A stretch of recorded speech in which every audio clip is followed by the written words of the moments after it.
ఇది ప్రతి తెలంగాణ బిడ్డ తెలుసుకోవాల్సినటువంటిది.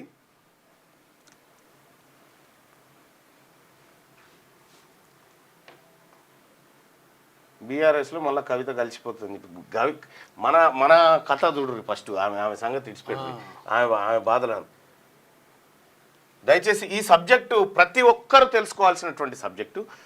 టీఎంసీ అంటే ఏంది, క్యూసెక్ అంటే ఏంది. తెలంగాణ రాష్ట్రంలో కృష్ణానదుల గోదావరిలు ఉన్నాయి కదా, కృష్ణానది గోదావరి నది ఉన్నది కదా, ఈ నదులకు సంబంధించినటువంటిది మాట్లాడుకుందాం. ఇక్కడ దీన్ని ఏమంటారు అంటే 69% ఏరియా కృష్ణానదిలో బేసిన్ తెలంగాణలో ఉంటుంది, పరివాహక ప్రాంతం. గోదావరి 79% ఉంటుంది.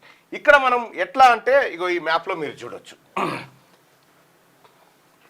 ఇగో ఈ మ్యాప్లో ఇగో ఇది గోదావరి బేసిన్. ఈ పింక్ కలర్లో ఉంది కదా, ఈ పింక్ కలర్లో ఉందంతా గోదావరి పరివాహక ప్రాంతం అంటారు.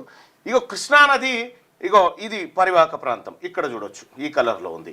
గంగా, ఈ భారతదేశంలోనే అత్యధిక బేసిన్ కలిగినటువంటిది గంగా రివర్. ఆ తర్వాత బ్రహ్మపుత్రలో, ఆ తర్వాత గోదావరిలో మాత్రమే మిగులు జలాలు ఉన్నట్టుగా ఒక సిడబ్ల్యూసి లెక్కలు చెప్తా ఉన్నాయి. ఈ మిగులు జలాల గురించి కూడా మాట్లాడుకుందాం. ఈ గోదావరి కృష్ణ టాపిక్ వరకే రండి.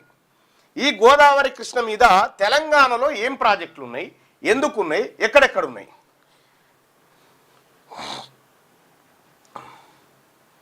కొంచెం క్లారిటీగా చెప్పడం కోసం ప్రయత్నం చేస్తా. ఇంపార్టెంట్ తెలుసుకుంటే మంచి ఉపయోగపడుతుంది. చాలా నదీ జలాలు ఏంది, అసలు యాక్చువల్గా నీటి పంపకాలు ఏంది, రాష్ట్రాలు ఏంది. సో ఇవి తెలంగాణలో క్యాచ్మెంట్ ఏరియా.